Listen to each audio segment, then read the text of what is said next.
Two Knicks Chicks family, welcome back to another episode of Two Knicks Chicks. I'm your girl, lady, and a chef, and I'm joined by my co-host today. Diva Locks 21. What's good? The Knicks not going 3-0, as you predicted. Well, that's another story. Yeah, well, I mean, I figured they both teams was well rested. Guess one just imposed their will more so than the other. Well, yeah, I think the Knicks losing to Detroit for the third time in a row for the season series regular matchup. 111 to 126 was the final score, correct? Correct. The Knicks honestly looked like they were still on vacation mode. They came out slow, lackluster. The first half of the game, I don't know. Sometimes the Knicks can play a game and then I feel like they'll prevail at the end. And then there's other times where the Knicks will play and the game is very tight. And I felt like the first half of that Detroit game, it was very close. The score was pretty Yeah. neck and neck. But personally, I just didn't like the way the Knicks look and the way they were playing. Um, and Brunson was off in the first half, but I don't know, just the overall, the aura, the whole vibe. It just something just seemed off to me when I was watching it. And the Knicks just didn't look hungry enough. They were playing like it was the first or second game of the season. It just was a very lackluster performance. Cade Cunningham owned the Knicks. He owned the Garden while he was in there. Detroit honestly looks confident, and they did it with their C string, second and third string players, Detroit, against the Knicks. So I don't know. That game alone, I think that was a more disappointing loss for me for the Knicks because that was a game I was looking for the Knicks to prove that they can beat Detroit. Yeah, for sure. But what was your thoughts on that game? You know what? I'm gonna get back to the Knicks, but I just want to go on a little a flower bend for Cade, and then I'm gonna go back to the Knicks. Because quite frankly, and this is not a podcast about Pistons podcast and the Cade thing, but you got to give this guy his flowers. And usually I'm biased towards the Knicks, but I mean you got to do give praise where praise is due. I mean he this guy he's like a scientist. He got in that lab and he worked and it's showing dividends for him. I mean, he's like a scientist and a chef all in one because he cooked the Knicks. I mean, really, he went to work on the Knicks and he did it like he was so methodical about it. He handled all every last one of them. From OG, he took on OG, he took on McHale, he called for Shamit. He called for a screener and cooked Shamit. I mean, when you watched the playback and you saw like what he was doing to him, how he's slicing and dicing them just one by one.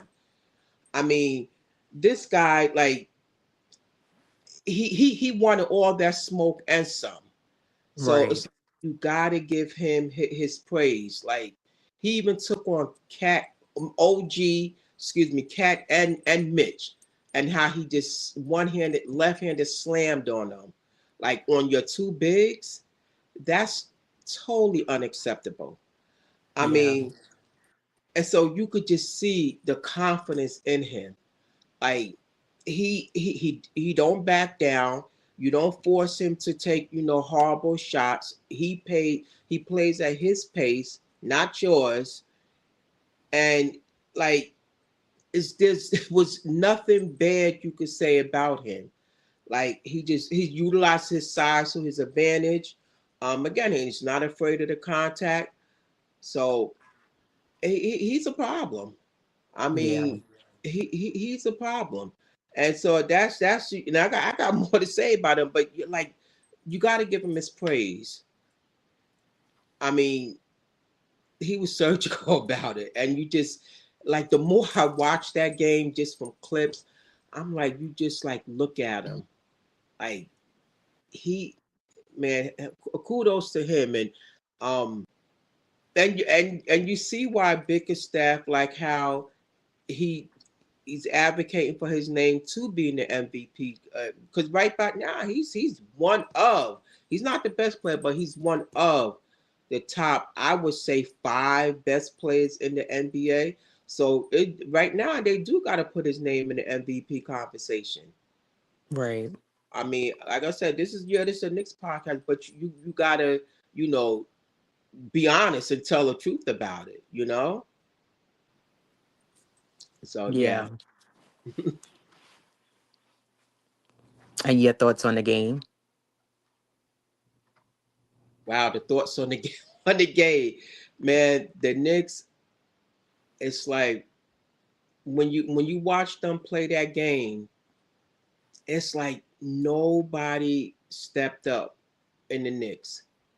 Like they shot horrible. Number one, it's um like you, it's nobody. There was so many collapses there.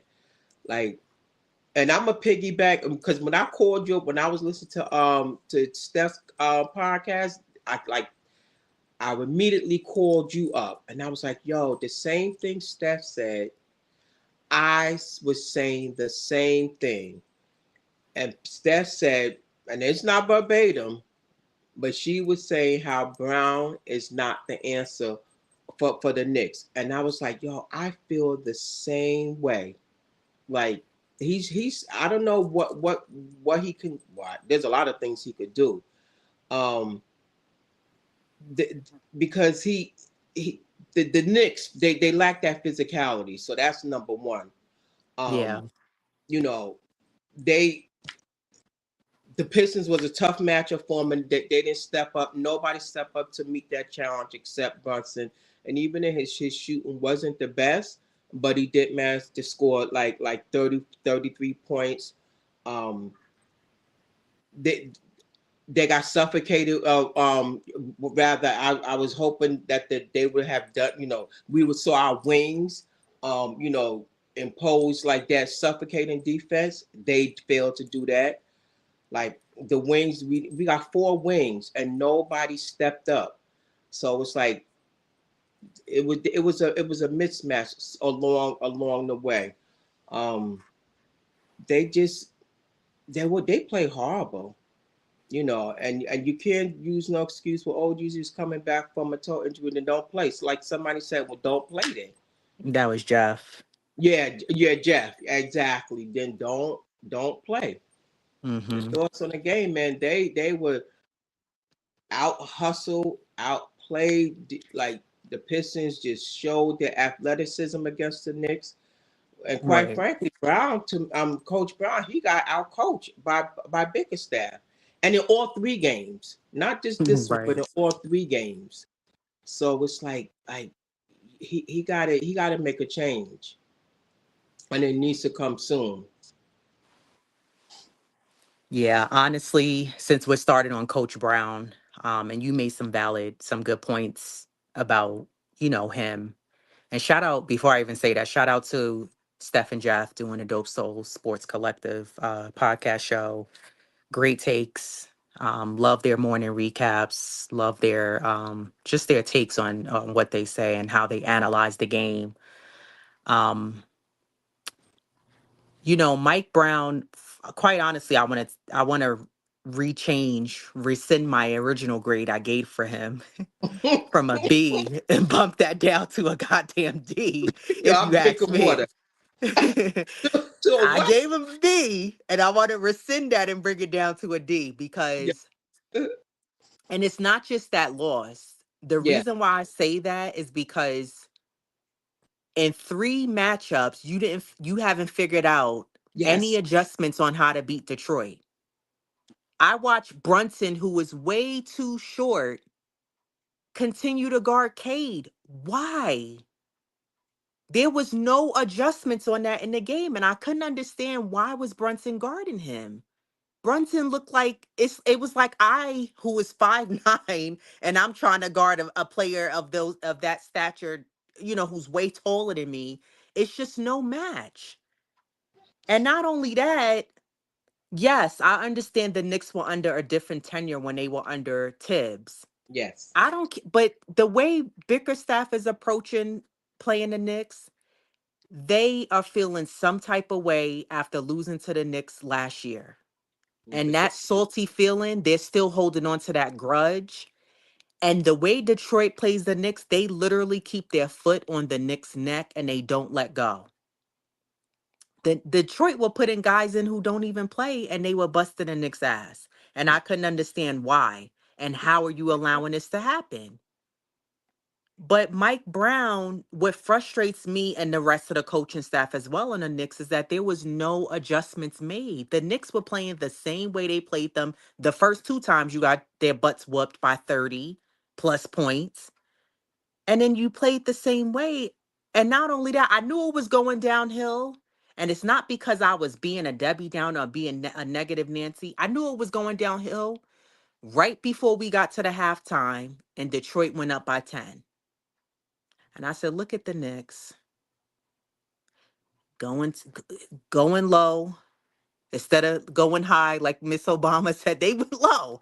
I said, but you're supposed to go high. They kept going low. And I said, I'm just reading the body language.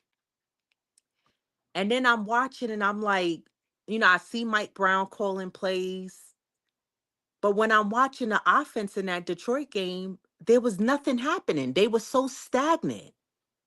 Brunson was getting double teamed at the top of the key. Then he was able to get the pass off, but no one was cutting, no one was moving. Not to mention there was also no adjustments from Brown because there was no involvement to get Cat the ball. Yep. It's specifically that first In the half. first half, correct. So why wasn't you mean to tell me you don't know how to draw up any plays so Cat could get the ball and we could get it inside? Hell, he didn't even take a 3-point, barely took a 3-point shot. That was one. Two, what kills me when I watch that game, Detroit was driving to the basket and they were getting fouled on the way to the basket. When the Knicks got the ball at the other end, they were settling for threes or settling for jump shots. No one was driving. It wasn't that the refs weren't calling the calls. The Knicks just weren't driving to the basket. And that's the Knicks' problem. They will continue to shoot the lights out. And I'm not saying you stop shooting. Shooters are going to shoot. I get it. But collectively as a team, if no one's hitting, at what point as a coach do you say, I need you to take it in and let's attack. Let's get in the paint. Let's get some stops. Let's get to the free throw line. I didn't see that. Yeah. The only one I really kind of saw, to be honest, getting to the free throw line was Mitchell Robinson, at least in the first half. You know what I mean? And that's because even Mitch, to me, he didn't even play a good game. Yeah. No. He just defensively and offensively, like collectively, the entire team didn't play well. But with Mike Brown, there's a huge question mark for me now because you haven't figured out how to beat Detroit. Yeah. In three matchups, you mean to tell me, and there was no adjustments. I didn't see anything that was changed. And this is why, like, I'm always gonna root for my Knicks, but this is why. And the thing is, I feel like this particular season, you had a lot of people who the Knicks are still gonna have their haters. Your Paul Pierces, your Shaqs. You're gonna have your haters, your you know sports analysts out there who are gonna say what they have to say, right? No, Mhm. nobody cares about that. But I think that to a degree, when you looked at the momentum of the noise behind the Knicks so far this season, the Knicks were being rooted for to be Well, a top contender at the end. But I think that when you play, when you have a game that they played like against Philly and you played this fantastic basketball, and then you play Detroit and don't display any of that type of performance, you're getting questioned now.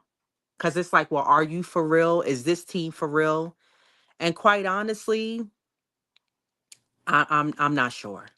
And let me preface by saying this because I said this to you too, and I said I'm gonna say this on the live when we go live. This has nothing to do just with the loss against Detroit. no, no, I've not I've had this I've had this question mark with this particular roster and Mike Brown with a handful of games now this season where the Knicks are like a yo-yo. They're very up and down. They're very streaky. They'll play a beautiful game against like they did against Philly, but then you go against Detroit and it's like, damn, you couldn't even pull off a win. And I'm not even gonna settle for, okay, I would have won even if they won by two. A win is a win, but like, you can't even figure out how to beat these guys. That is concerning. And that's a trend that the Knicks have had a problem with, because we had this problem last year against Boston and the same thing with Orlando. And I'm gonna end it off to this before I take it back to you. I saw this guy, this podcaster, his video popped up on my TikTok, and he said something that I said to you, which is what as Knicks fans we shouldn't rely on. He was saying, "Oh, I know the Knicks got beat by Detroit." He said, "But this is just the regular season." And he quoted something about what Josh Hart said before. He didn't say the exact quote, but something to the degree of like, the regular season wins don't mean anything. It's about what you do in the playoffs. And to a degree, I agree with that. The postseason is a different animal. However, as Knicks fans, are we really relying on waiting to get to the postseason to see the Knicks have this miraculous playoff run like they did against Boston, against Detroit? Because if so, wake up. Wake the hell up. Detroit is not the same team that they were in the years past. Yep. Bickerstaff has figured the Knicks out. He's figured out a lot of teams, but particularly the Knicks. And I'm gonna also say this: whenever we play Detroit, if you notice, Bickerstaff is not afraid to challenge. And 99% of the time he wins those challenges. And I told you this. He wins those challenges because Bickerstaff felt like the Knicks, excuse me, like Detroit got robbed and he felt like the season was rigged. Now, it wasn't the whole season. It was a hard fought battle last year in the playoffs against the two teams, but he feels like some of those calls were in the Knicks' favor, and that's how part of the reason how they lost the series.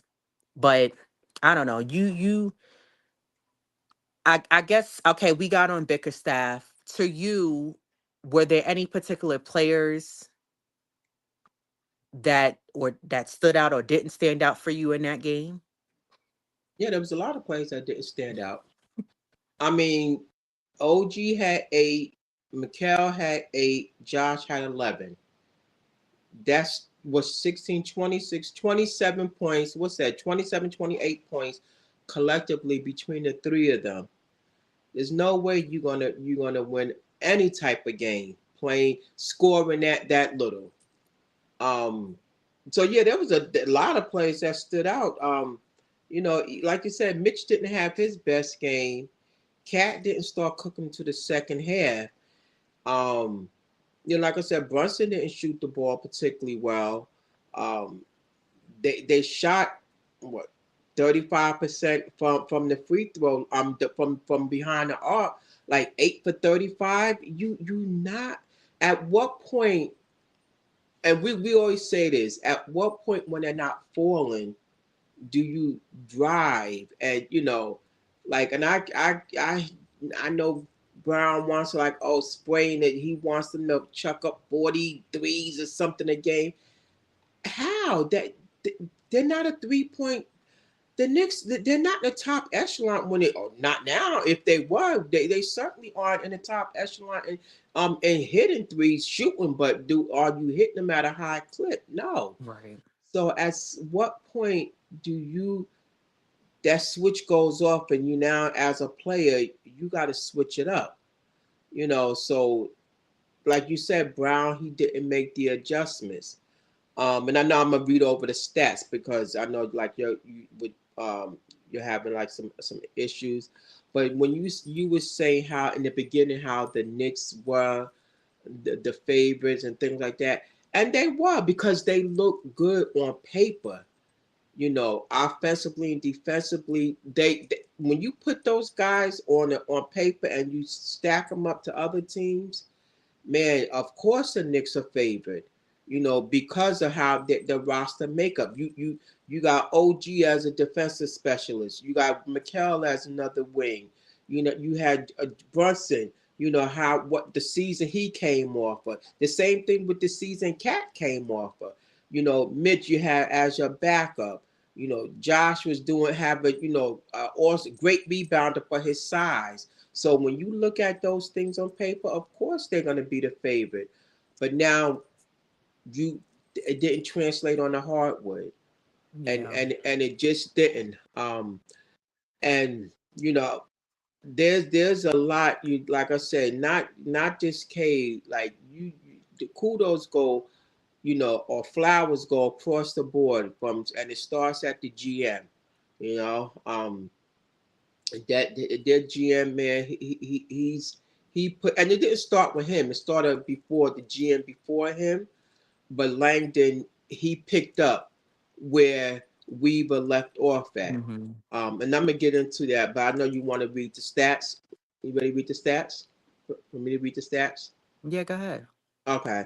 Um, like I said, how the Knicks, they shot 8 for 35 from 3-point range. That's not winnable. Field goals, they were 41 for 87, 47%. The Pistons shot 52% at 48 and 93. Like how? Um, Free throws, they were 21 for 28. That's a lot of, not a lot, but 7 points you left it on the board. Um, their rebounds, hold on for a second. Oh, excuse me, assists. They were 24. And Detroit had 30 assists. But ball movement on. Detroit did everything right. Everything.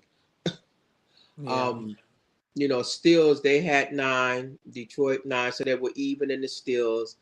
Blocks, they had not much of a difference. 8 for Detroit, 7 for the Knicks.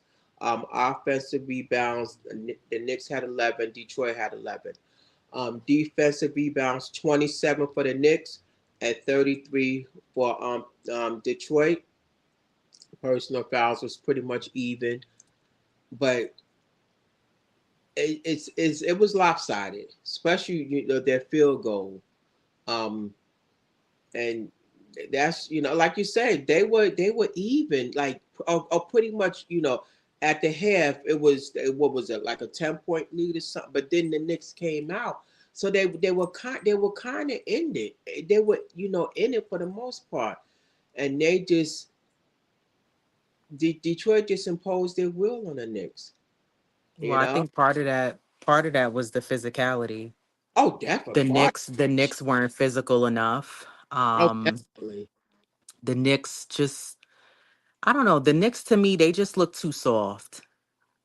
When Yeah, the Knicks were playing Detroit, they looked too soft. I saw Mikel a few times, and I've seen Mikel like this, like a few games as of late, where he's defending, and he don't.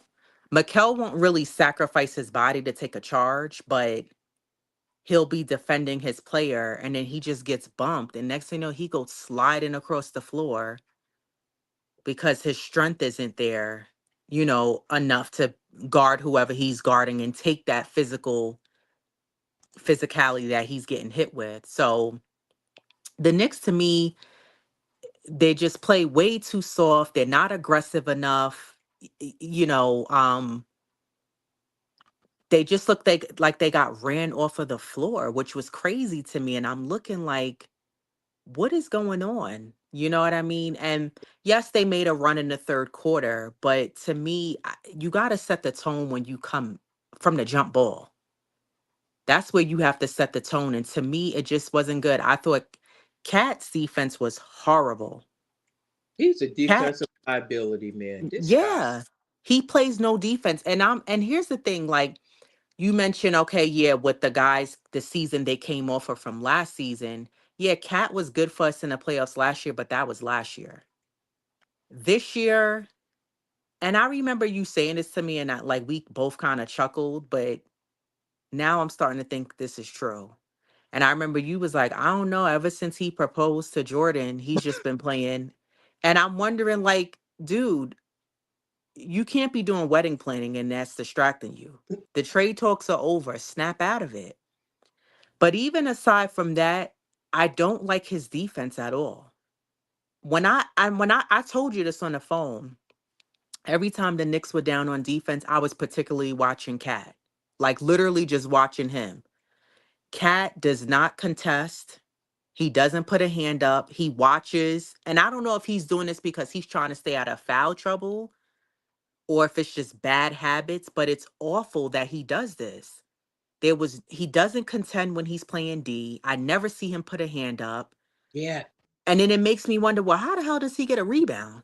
If he's leading in the league in rebounds, it's very strange because when you really put your focal point on Carl Anthony Towns, when he's playing defense, he does not put a hand up against the defender. Nope. And at first I thought, well, maybe because that's not his man, which still doesn't make any sense, but it doesn't matter. He doesn't put a hand up. I'm like, dude, you're in the paint to protect the paint. He does not put a hand up whatsoever, even if he's guarding the perimeter. Cat does not put a hand up at all to show any type of effort that he's trying to defend at all. And it's very lackluster, it's lazy, it's bad habits. And I'm like, why are you doing this? And I agree with you, he is a liability defensively. And quite honestly, and I know this is too early to say, and again, what I'm saying has nothing to do based off of just this loss against Detroit. But I think this Knicks team at the end of this season, the Knicks are gonna have to make some changes. Because as much as Carl Anthony Town could give you what he can give you defensively, he's a liability. And I don't think the Knicks keeping players that are not two-way with a player to his level is not going to cut it. And quite honestly, if you ask me, I don't know. And I said this to you. I don't know if the Knicks are holding on to Mikel and Cat because it looks good on paper, or Yeah. you don't want to let these guys go. But to me, Leon is gonna have to make some changes in the off season. And honestly, I would get rid of McKellen and Cat at the end of the season because I'm sorry, but and I said this on the episode before the last one. I think I said something to the degree of like, I don't know if McKell specifically is saving his energy for the postseason. I don't need you to just save your energy for the postseason and then you want to come out and unleash everything you have.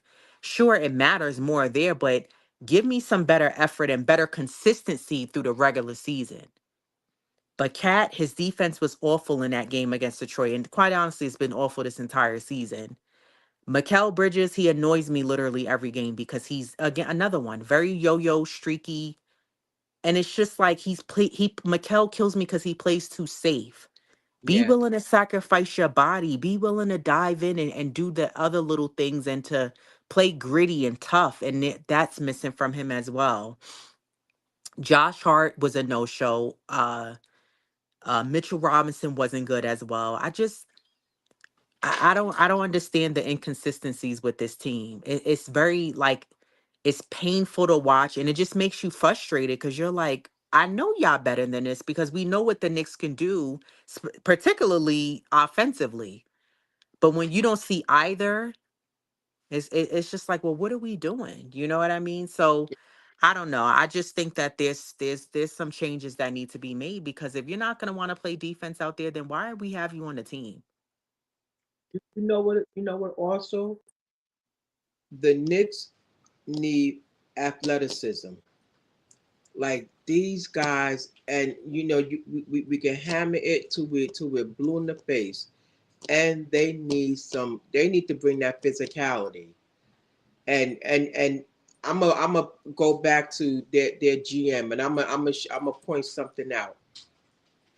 Their GM, like I said, he didn't start this transition because Detroit was at the bottom of the barrel. They did a rebuild. They just like OKC. That's why they have so many picks. They like you stop settling for Right. players.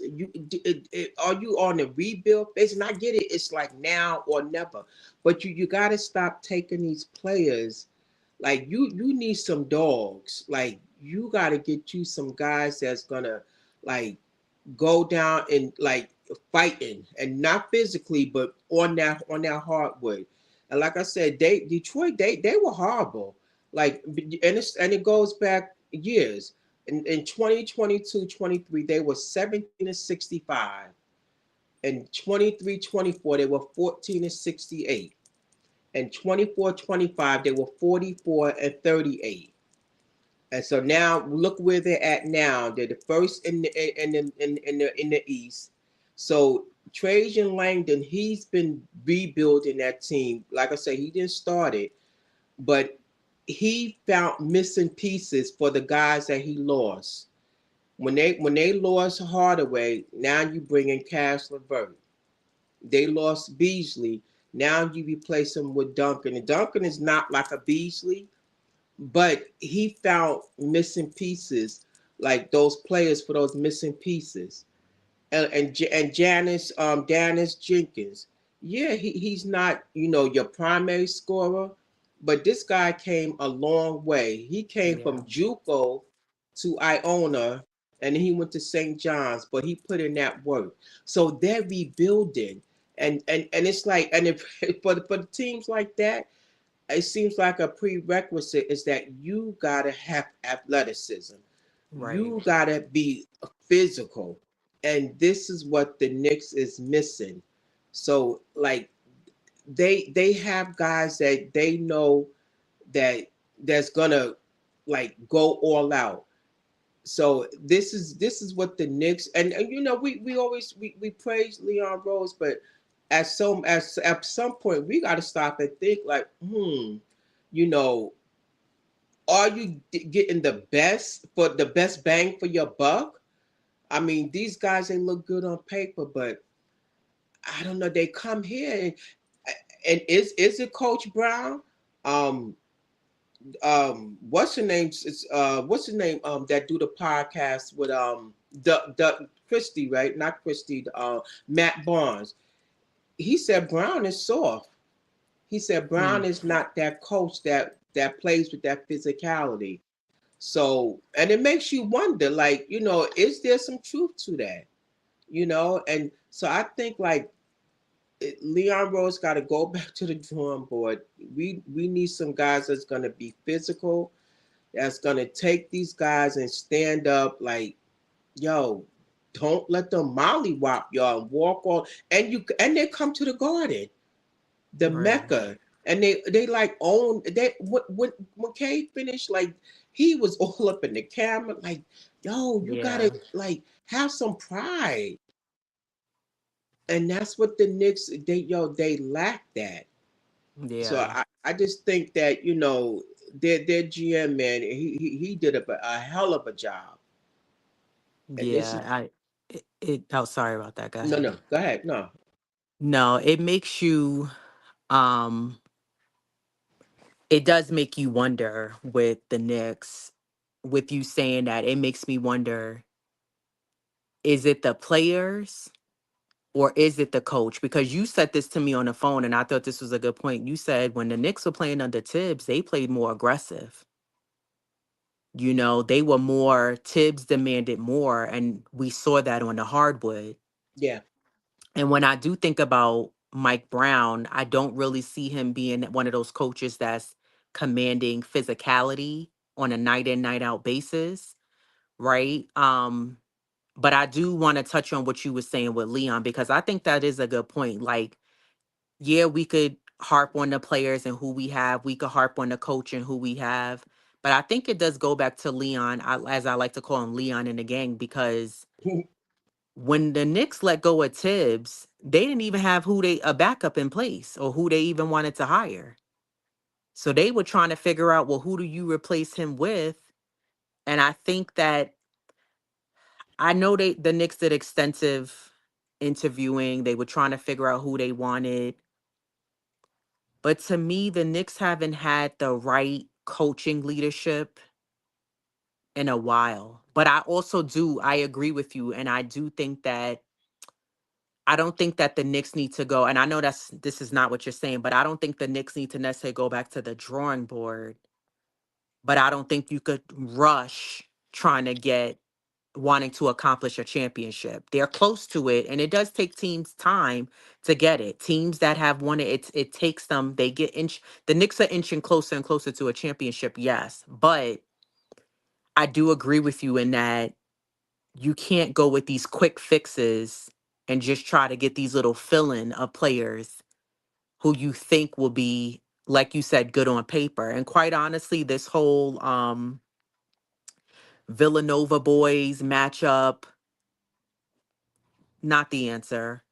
Um, this Carl Anthony Towns here, I don't think that that's the answer. And a part of it with Cat, I'm gonna blame it is 50-50. Part of it is Cat, and the other half is I don't think because including when he was playing under Tibbs, I don't think that Cat is being utilized properly, or there's any systems in place so that we can get him the ball when he's down in the paint. But also, I also part of it, I think it's the way Cat plays. You know, when Cat gets the ball down in the paint, sometimes it's just sloppy. You know what I mean? His Yeah. arms is flailing, elbows is flying everywhere. The ball, it's just, it looks very sloppy when he drives to the basket. You know what I mean? Like, even sometimes when he's like, it's a wide open lane and he'll go for a dunk, it just doesn't look nice. It just, I don't know, just the way he goes about it, it just doesn't look good and presentable. It doesn't look like when Mitchell Robinson is like going in for a dunk and he's open or whatever. It just, and I'm sure as a Knicks fan, you could kind of understand where I'm coming from when you watch him go into the lane. But so I think when it comes to Cat, it's a 50-50 thing. I think he's not being utilized, but I also think part of it is him and the way he plays. Now, when it comes to Leon and the gang, I think this has been an issue for the Knicks for some years. I think Leon has made it better, right? And how he's gotten, and I think he's made it better who he's brought to the team. But I don't know what it is in that the Knicks, they bring in players here. The players seem to be you know, in the past the Knicks would bring in players and they were complete duds. You know, they didn't play. They were injured. We will owe them money well after their contracts were up. They've gotten away from that. They've been better about how they've been utilizing, spending the money, etc. But I still think that there's an issue with the Knicks when it comes to recruiting.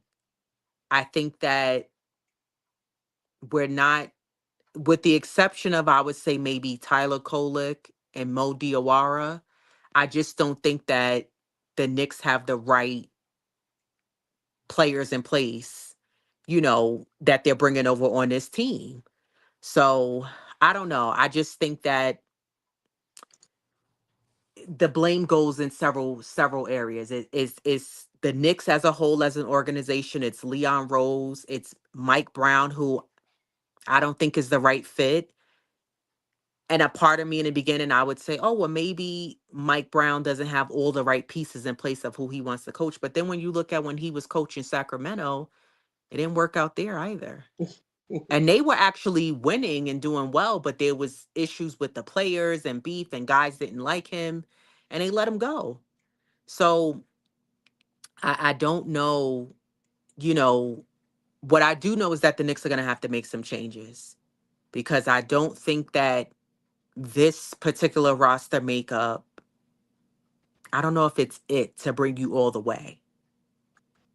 If you can't, because here's the thing, when the Knicks played Boston last year, yeah, you beat them in the playoffs, and this is before Tatum went down. But let's not forget the Knicks was down by 20 and 25 points in those games. So you had to come back from behind to win in those games. And I'm like, that's not sustainable. That may not be the answer for particularly this season, but I don't know. I just think that I'm sure Leon has pressure on him from upper management and Dolan and whoever's above him. Mike Brown, if they decide to keep him, I don't know. I don't know if they should. And then I also think player wise, there need to be some changes. Do I think that this team can be athletic? Yes, but I don't know if it's going to happen under Brown. But I do think that I agree with you. I think that they need to bring in those type of players who can do that. But I think that you need a coach who's going to demand that. And I just don't feel like we have the kind of coach who can bring that structure, the discipline, and the consistency that this team needs. Yeah, for sure. Yeah, and like just to stay on like Brown. because just even like the way how that game, how you gonna go small ball and with that physicality? At one Right. point, you had Brunson, Alvarado. Who was it? It was Hart and McCall, and I think with Mitch or Cat. I mean, people could chime in, but like with that physicality, you can't go small like that. Like, so where's his thinking and where's the rationale for that? Like, what? Why would you go that scheme? With a team that's so physical. Like Right. you can't play those guys. I mean, Brunson's what 6'2", Alvarado. Like, no, what were you hoping to get from that? Like they was gonna outrun and out hustle and not you with that physical you gonna get, and they got ran over, and that's proof. So like is Brown the coach for the Knicks? Right. So where do you go? Because at this rate, man, if he continue to coach like this, man, then we're doomed. We are doomed. This team, and Yeah. somebody I don't know who it was. I can't. They said Brown is more guard centric. I might have been Steph or something. Or I don't want to misquote anybody, but it was like guard. Coach Brown had tends to favor his guards, so he's more guard centric. Well, buddy, it's not working for the Knicks. Like No. it's No. just not working. I mean, And you not only that, I feel like as a coach, this team, they're fine offensively. You need to make that defense stronger. yeah. Brown hasn't even broken the bad habits of the Knicks can't even guard. They still can't guard the perimeter. Oh, And there was times in that Detroit game also where the Knicks had some lapses on defense and they looked a little lost. Like Detroit is throwing these crisp passes along the outside of the perimeter, and the Knicks are still trying to play catch up on where the ball is. And I'm like, what is going on? And Cade is looking like, yeah, I have this team. And then, I'm looking at what's his name? At Brunson, and I don't remember what play it was. This is like in the fourth quarter, and Brunson sitting on the bench. And I don't know if it was Cat and he let Cade blow pie him or something, and Brunson had the towel, and Brunson just did like oh this. yeah, yeah.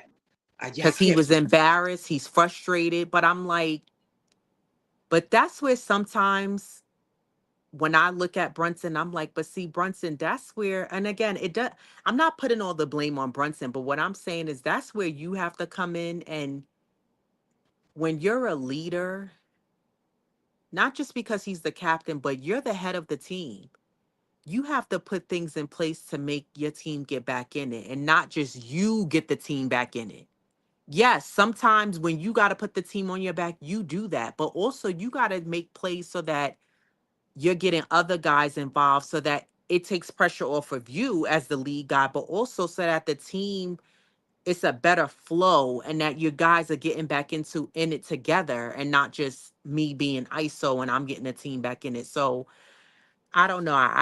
I just think that this team is not this roster is not playing consistent enough for me and is they're very up and down and it's very questionable and I'm not sure with Brown if this is enough.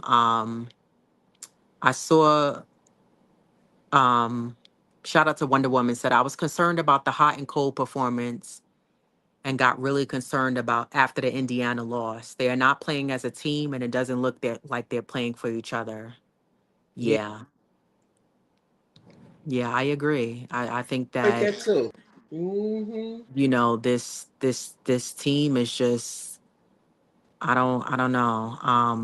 Shout out to Rondu 1973 said the question is not that if the Pistons is more talented than the Knicks. The Pistons out hustled the Knicks.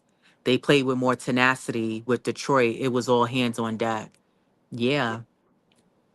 And not only that, somehow, and this speaks volumes too for Detroit. When you're missing two guys from the team and maybe a few others from injuries or whatever, that next man up mentality, you could tell Bickerstaff runs a tight ship there. Hmm. You know what And I mean?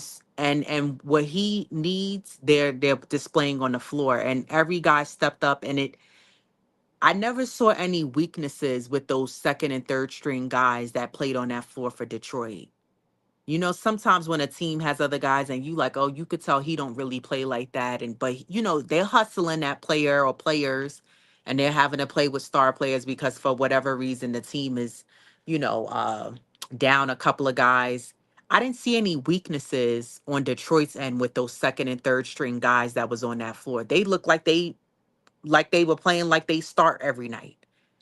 You hmm know, and they were out hustling and out playing the Knicks, and the Knicks just you can't allow those kind of things to happen. I'm sorry. It's just inexcusable.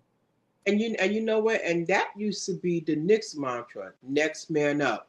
You don't even hear them holler, even saying that. So it's like, what, like Wonder Woman, like they're not playing like it's like a brotherhood, that cohesiveness. Like, where's all of that at? When when did all this like stop taking place? You know, Right. and I just want to also mention about Brunson, how they say about how they said about Brown, about how he's too soft. You know, I heard someone say the same thing about Brunson, about, oh, he's vocal but he's careful with his words. Um, he he'll say things, but it's like he don't. I guess maybe you don't want to like be that type of player. Yeah, we know that you not you know their whatever their owner, whatever, but you got to be a lot more vocal in that locker room, and like and hold these guys accountable. You were made captain for a reason, not just captain speaks like leadership. Not that he's not showing that, but you got, hey, if you got to get in these guys' face, and so be it. So they say he's also that way too, like careful with his words, like he don't want to say things maybe perhaps piss guys off. um well, guess what, if that's what it takes, then But to do me, it. that's BS because we're all grown here. We're You all right. here to win. Stop with the sensitivity. This is not a kiddie league or you know what I mean, a little elementary, middle school league, and you like, oh, everybody gets a trophy. Everybody don't get a trophy. You right. There's But only one team that gets the championship trophy. So why are you worried about it's a way to be a leader and not speaking down to people, but you create boundaries, but also it's about commanding respect. This is a team effort. And I may be coming, you may, okay, a player may be feeling like, yo, Brunson's always coming at me. I'm coming at you because I know you could give me more. You know what I mean? And this is what we need from you as a team, as a collective effort. You know what I'm saying? But if I'm not calling you out because I'm worried about your feelings, that's a problem. yeah, You know what I but mean? Like we getting paid millions of dollars. You got to be able to go out there and perform on a night and night. And some nights it may not be your night, but there's other intangibles, as you always say, that as you as a player can go ahead and do. But this whole like, I'm kind of watching what I say. You either gonna be a captain and lead this team, yeah. or you gonna be the counselor and you got to worry about what you're saying because you don't want to get reported. Man, bump all of that. Eh, We are eh, here to win a championship and go far and not just keep being, because what I don't want the Knicks to fall into the category of is being known as a team like a like an Atlanta Hawks, well, like a they're already not Charlotte. that soft. Like, it's, come on. Yeah, but also I don't want them to be just one of those teams that they're known to make the playoffs, but that's all they're gonna do. They're gonna get bumped Mm, out. I don't want the Knicks to fall into that category of being one of those teams that they're gonna make the playoffs for shits and giggles, but they're not gonna go past their respective first or second round. You know what I mean? And it's like they've proven that they could go further, right? And again, I understand the playoffs is a different animal, but I always say make me eat my words. But Brunson, if you're the captain and you're the leader of this team, Brunson has to continue to figure out the balance of when he needs to go and be full fledged and put the team on his back, but also involving players, getting those assist numbers up, getting the ball movement going, but calling guys out. It's okay to call them out, and sometimes you got to be an assistant coach when you it's a timeout and you got to call guys out. But pacifying and worrying about players and their feelings, nah. Yeah, for sure. Yeah. Well, you to piggyback off of that, last year they had PJ Tucker, and he called them out in the locker room, and I was reading the article, and Josh Hart like says something. Oh well, why did you call the us out? And PJ said, oh, because it needed to be said. He said that's my role. Like so, is it because they're missing that veteran leadership or something like that? But again, why does it have to take a player like that? You know, Right. for somebody to get all up in your grill and all up in your butts, but for y'all to play hard, act like you want it, and so, but why? Like, and even we always say, even like same thing with Brown. Why do we have to take a coach, to bring that out of you? That should be embedded in you as a player. Yeah. Whether that's the coaching style or not. Like, that's his style, but okay, play. I'm quite sure that can't be your style of play. So where did all Exactly. that physicality go to? Yeah. Yeah, I agree. I don't know. And that's the thing too that I don't understand. Quite honestly, the Knicks were very close to hiring Dawn Staley. But because she's under contract with South Carolina, because she admitted, she said, I did interview with the Knicks for the head coaching job. She said, and I asked a lot of questions. And I think Dawn and Leon is somebody else is like really close. They have a close relationship, but they did interview her. And I'm going to say this. I feel like whenever I bring up if the Knicks hired a coach, a female coach like Dawn, a lot of men don't like it.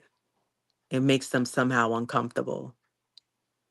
And I'm not saying that the Knicks should have hired her just because she's a woman.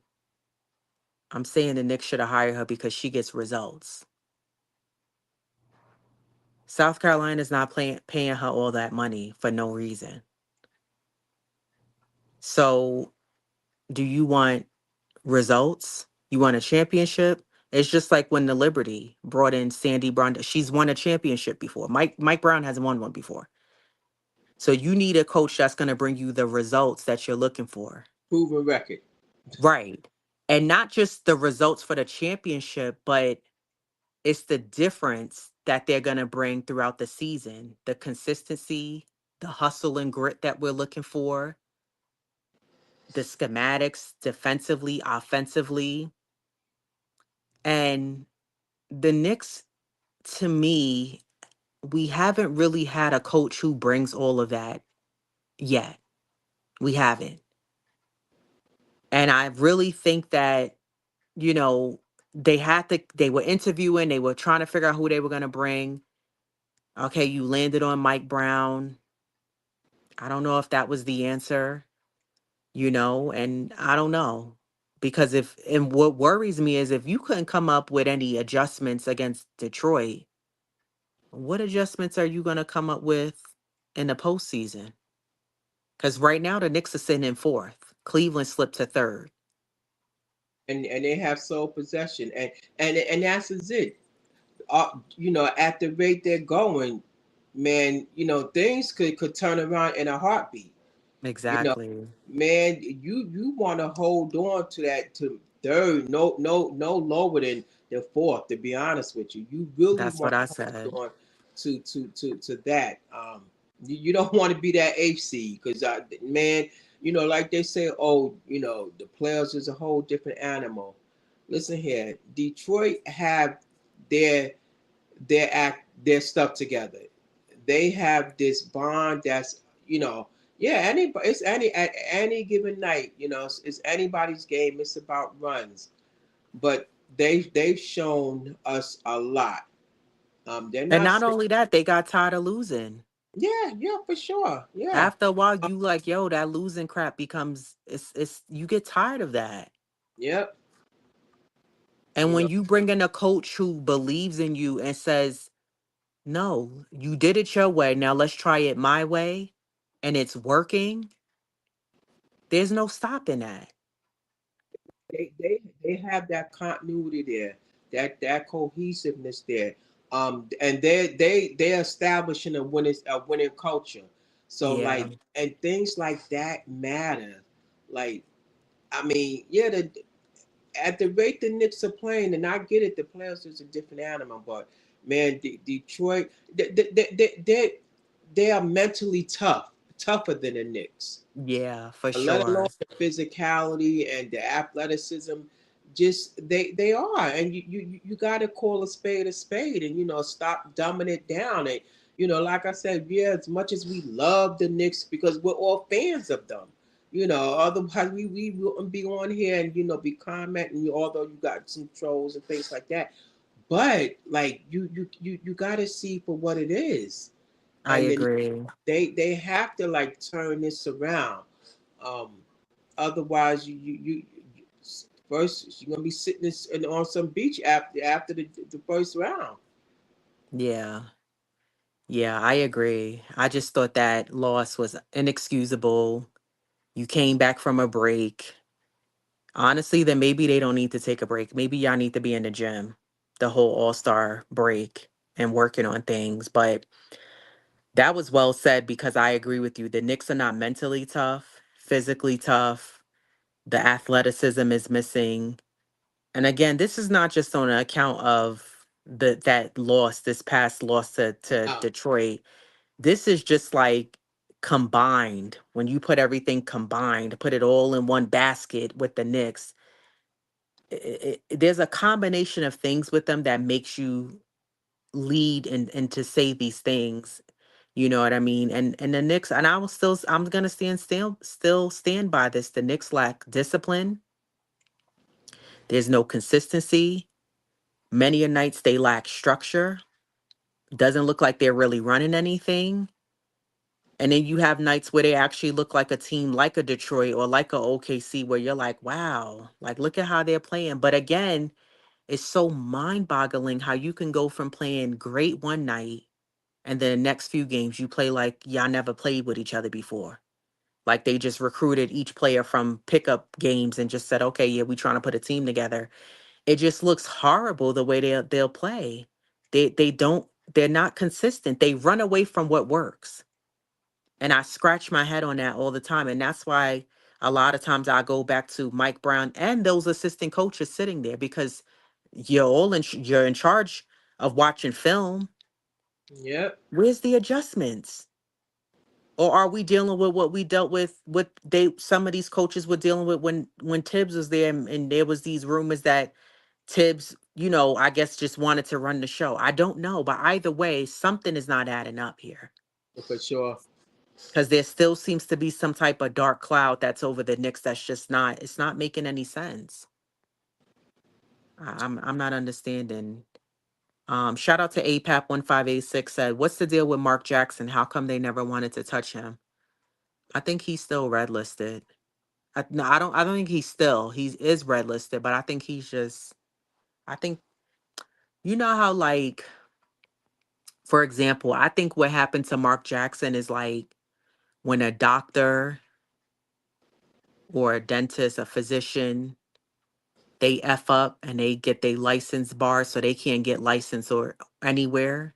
I think that's what happened with him, if that makes sense. And like I think you know what I mean? Like they're red listed. Like that physician, he tried to go and get his license anywhere else. They're like, oh no, you're red listed. You're on this list of like you can't get and I think that's what happened to Mark Jackson. It's just like, no. Someone has some type of power and put this whole thing out and I think they were like, no, he's not gonna get hired anywhere. And it sucks, but I don't know. And honestly, I don't know. Would Mark be the answer? Would he make a difference? We don't know. I don't know. Yeah, You know? exactly. Because you can't. It, this is not just on the coach. This is like collectively. It starts from the coach and the players. This is a collective loss from from the coaching on down to the players. You know, Yeah. but and the thing about you, like, well, what it was, I guess it was start. You got to put, you know, 50% onus on Brown because they're running the schemes he's calling out, and then the other 50% goes to the players. For the You, players, you yeah. know, so that's what I say. Collectively, this loss was on all of them. Yeah. I just haven't seen any changes. I've seen some changes, but I haven't seen some of the bad habits left yet. Hmm. And I don't know. I think at the end of the season, we'll see. And before I even get there, let's see how the Knicks do in the playoffs. I don't know, and how they finish off this second half of the season, and how they do again against tonight against Houston. I don't know. You thinking they're gonna win tonight or what? There's a possibility that they could, and they'll bounce back. And I guess after that loss, man, you have to bounce back. You know, 'cause the Rockets are just like the Knicks. They're inconsistent. You know, they win one, lose one. They may win two, then they lose. So there's some inconsistency on their part. So it's just a matter of can the Knicks capitalize off of that. We'll see. It's anybody's game for the most part. Their record is similar to the Knicks. They're Hmm. 34-20, the fourth in the West. So, you know, again, they're just like the Knicks, inconsistent. Yeah, they better contain KD, and I don't know. We'll see what happens. I'm not gonna. It's hard for me to give a prediction. I do agree the Knicks usually do bounce back after a loss, but the game I wanted them to win, they didn't win, of course. But we'll see. I don't know. I'm hoping for a win, considering the Knicks are playing back to back today and then again tomorrow. So and the schedule is gonna get tougher. You Yeah, got yeah, Lakers, Milwaukee, you got the Spurs, they got OKC, yeah. Boston. They got a lot of, games coming up that it's gonna get tougher. So I'm just curious to see what this team does. But I don't know. We'll see. Yeah, But man. yeah, anything else before we get out of here? Because I know the game is coming on. No, I mean, the Knicks, they gotta stop playing with their food. Put it like Right. this and act like they want to win. Um, Yeah, the put like Brunson said, oh, that put the game behind you and block out all the noise, and well, that's what they're gonna have to do going forward. Um, they just gotta just watch out and stop playing with these teams because they are they can beat them, but yeah, but yeah, that's it. Because I'm gonna go on a tangent with them. The Knicks got you tight. Yeah, the Knicks is I don't know. A lot of people tight. Yeah, I mean rightfully so too. Shout out to the chat for joining us, Wonder Woman. Always showing love. Hit him up, NYNJ. Salute to you, C. Cartagena 2262. Salute to you as well. Brondu 1973. Salute to you as well. Who else? Nostalgic Nick 7. Salute to you. Always showing love. APAP 1586 at 6 as well. And to the silent watchers, the replay gang as well. Salute to you as well. If you guys haven't already, hit the like button. Please, please, please hit the like button. Also, subscribe to the channel if you're not already subscribed. We'll be back to do another recap on the Knicks, considering they're playing tonight and tomorrow. So we'll see how the Knicks do. I'm hoping for 2 wins this weekend and for the Knicks to pick up momentum, right? But keep your head up, Knicks family. Don't get too down. There is an upside. And we'll see what this Knicks team does and if they could redeem themselves and hopefully go on a run. I would like to see the Knicks get, if they can get another 8 to 10 wins under their belt, not holding my breath because I will not make it. if I'm dependent on them. But we'll Yeah. see. Yeah. All right. I really But appreciate it. yeah, let's go Knicks, as Diva Locks always says. And until next time, everybody, peace, everybody. See you all